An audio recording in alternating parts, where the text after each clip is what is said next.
যে বাংলাদেশ খুব দ্রুত সামনের দিকে এগিয়ে যাবে। সারা পৃথিবীতে অর্থনৈতিক মন্দা চলছে আজকে মধ্যপ্রাচ্যের যুদ্ধের কারণে, কিন্তু আমাদের নেতা, আমাদের প্রধানমন্ত্রী কিন্তু তার সাহস হারান নাই।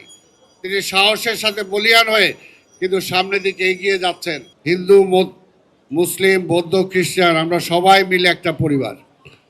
আমাদের মধ্যে এই পরিবারের বন্ধন যুগ যুগ ধরে ছিল। মাঝখানে অনেকে সেটা ছিন্ন করার চেষ্টা করেছে, এখনো হয়তো করবে। কিন্তু আমরা জানি যে আমাদের যে সংস্কৃতি, আমার যে কৃষ্টি, আমাদের যে সাহিত্য, সেটাতে ধর্ম দিয়ে অন্তত আমাদেরকে কখনো আলাদা করা যাবে না। বাংলাদেশের মানুষ সবসময় যার যার ধর্ম তার, কিন্তু দেশ আমার, এই নীতিতে আমরা সবাই বিশ্বাস করি। বাংলাদেশ আমার দেশ। তাই আমাদের এই পারিবারিক বন্ধন আরও দৃঢ় হবে।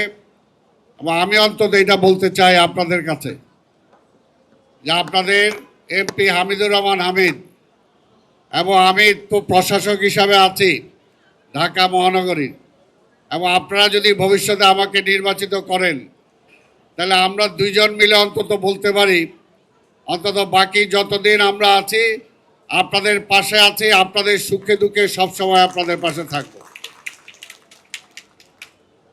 এবং আপনাদের পরিবারের সদস্য হিসাবেই থাকব। কোনো সুখ দুঃখে পাবেন, এবং আমি বিশ্বাস করি যে কোনো দুঃখের কোনো গ্লামে আপনাদেরকে গ্রাস করতে দিব না। আমরা দুইজন ডাল তরাল হিসাবে আপনাদের পাশে দাঁড়াবো, এটা বলতে পারি। আমরা আমাদের নেতা মাননীয় প্রধানমন্ত্রী জনাব তারেক রহমান, তিনিও বিশ্বাস করেন, তিনি দেখেছেন তার বক্তব্যে, তার কর্মের মধ্য দিয়ে তিনি ইতিমধ্যেই প্রমাণ করেছেন যে তিনি শুধু বিএনপির নেতা না, তিনি শুধু আমাদের ধর্মীয় নেতা না, তিনি সকল ধর্মের সকল বর্ণের নেতা, তিনি বাংলাদেশের নেতা। এবং তার আচার আচরণ, তার কথাবার্তায়, কাজে কর্মে ইতিমধ্যেই কিন্তু এটা পরিস্ফুটিত হয়েছে। কাজে আমরা বিশ্বাস করি বাংলাদেশটাকে সামনে এগিয়ে নিয়ে যেতে হলে কোনো ধর্মীয় গণ্ডিতে বাধা যাবে না। কোনোভাবেই নিজেরা যাতে একটা দলীয় গণ্ডির আবর্তে আমরা আবর্তিত না হই। দল থাকবে, ভিন্ন মত থাকবে, ধর্ম থাকবে, কিন্তু দেশের প্রয়োজনে আমরা সবাই ঐক্যবদ্ধ হয়ে আমরা থাকব। এটাই হলো সবচেয়ে বড় কথা।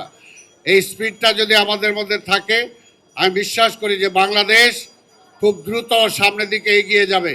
আজকে দেখেন সারা পৃথিবীতে অর্থনৈতিক মন্দা চলছে আজকে মধ্যপ্রাচ্যের যুদ্ধের কারণে, কিন্তু আমাদের নেতা, আমাদের প্রধানমন্ত্রী কিন্তু তার সাহস হারান নাই।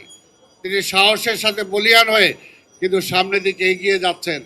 কারণ আমরা বিশ্বাস করি বাংলাদেশ থেকে যদি দুর্নীতি লোপাট করা যায়, বাংলাদেশ থেকে যদি আজ ভেদাভেদ দূর করা যায়, আমরা যদি ঐক্যবদ্ধ শক্তি হিসাবে দাঁড়াতে পারি, তাহলে বাংলাদেশ সামনে এগিয়ে যাবেই যাবে। কেউ বাংলাদেশকে রুখতে পারবে না।